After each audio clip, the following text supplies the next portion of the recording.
Good morning, YouTube. Arizona RE here. I'm out on my test ride after installing the Leo Vince Evo II Tiger 800 exhaust. It's got an interesting sound to it. I've never heard a triple wide open like this personally in real life, just on the videos as I was trying to judge it. It doesn't seem too annoying, at least not yet. It's not as raspy as my CTX was. It's also not as loud as the CTX, so I think the neighbors will be okay with this. Not that I've given a whole lot of mind to them. We have a guy in our neighborhood who gets up every morning at 4:45, or I should say he gets up earlier than that because he takes off at 4:45 in the morning. And I know because I'm usually up at that time, but I hear him. And if he has silencers or mufflers at all on his bike, I'd be surprised. And it's somewhere in the neighborhood of 2-liter V-twin.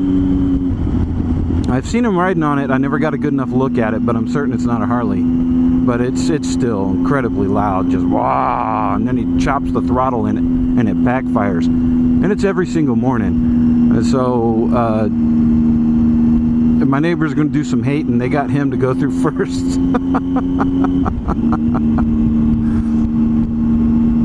Anyway, the installation on this is not very difficult at all. In fact, it's fairly easy. But the instructions that came in the box were a joke. They were an absolute joke. It just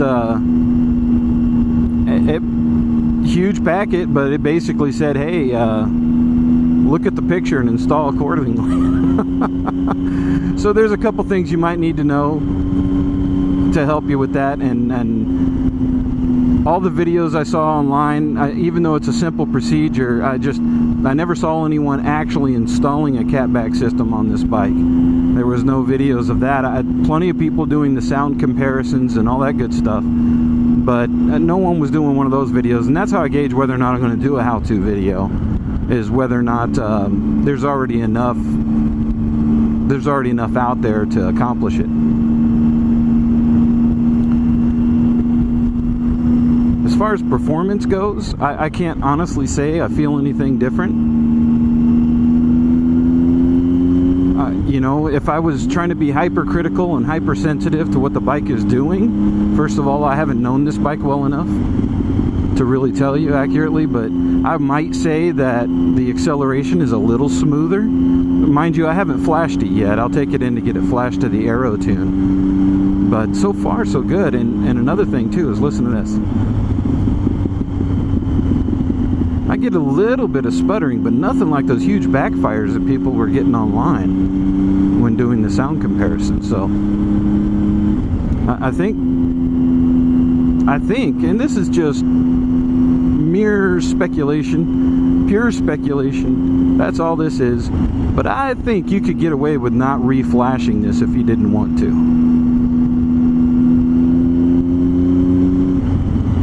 And if you're one of those crazy people that likes all those insane pops and snaps, then you certainly wouldn't want to get it reflashed. I do, because you know, these bikes nowadays, they tend to come from the factory running kind of lean.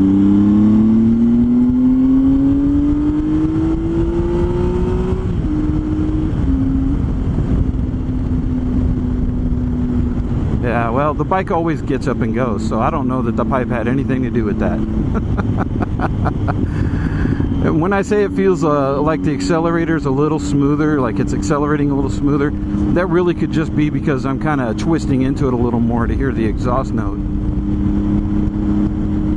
It sounds essentially the same, only you've got a lot deeper note, an undertone there that's sort of following everything. Sitting on the bike, I can still hear the engine whine. So it's not like it was so loud that I can't hear the workings of the bike or the workings of the engine. The CTX exhaust I had, it was loud enough to cover all the transmission noise and all that stuff. This one actually isn't. Of course, I don't know what it sounds like to everybody around me. They may just think I'm just another one of those annoying street bike riders that has a fart can on the back of his bike. But right now I'm liking the sound of it, and more importantly, I'm liking the look of it. So this wasn't about a performance upgrade as much as it was about what I want the bike to look like and what I want the bike to sound like. And I'm liking the Leo Vince stuff right now. I only have one gripe, and you can see my video for that, my installation video. I only have one gripe, and that was the carbon fiber brackets that came with it. Looked like they'd been used. They were a little keyhole where you plug the bolt through, so it looks like it had already been installed on somebody's bike. So they were a little bit keyholed, and it looked like they'd been scraped and scratched, even though I pulled them out of the plastic. But you know, it really doesn't look all that bad. So I went ahead and used them. And the reason why I chose the carbon fiber is this is the first time I've ever had a vehicle with carbon fiber on it. I've never been one of those people that tried to use carbon fiber to lighten a vehicle or anything like that, or as a fashion statement or anything like that. I've always been into the old school muscle cars and hot rodding pickup trucks, and carbon fiber just doesn't go with those. But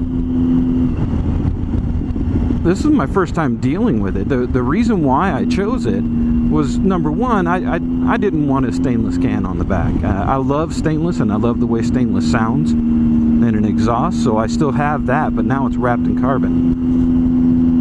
And the reason why I didn't is because the bike is essentially black. It's all blacked out, has a black frame, black tank, black fenders.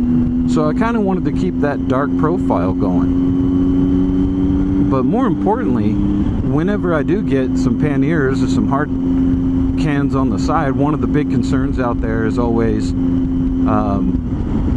heating up your can or heating up your pannier with your muffler. And everything I read and everything out there suggested that the addition of the carbon wrapping on this pipe helps to insulate your panniers a little bit from the heat. My intention is to get some black aluminum cans to put on here for when I go touring. But during the day, I'm just going to be, you know, my regular. Let's see if we get some popping going here. Yeah, it's gurgling a little bit. Okay, it's gurgling a lot. At any rate, my intention is to get some of the big cans for when I'm touring, but when I'm not and I'm just carpooling, or excuse me, commuting, then I'll be using the tail bag that I have on the bike now, because that's really all I need. It will expand to 20 liters, and that's enough for me to roll up my the sweatshirt hoodie that I'm wearing.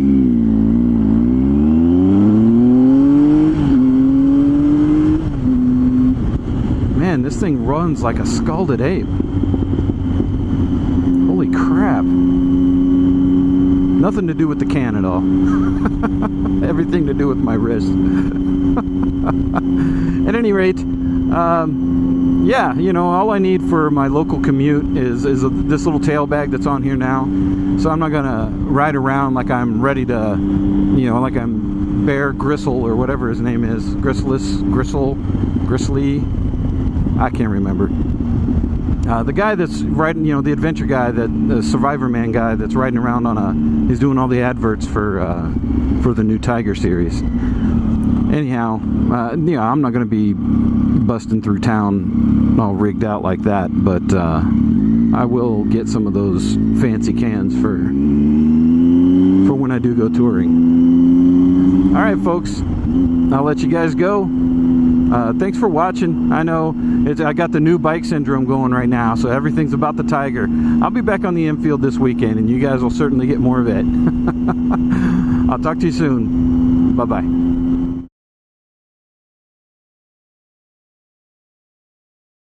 I freaking hate this light.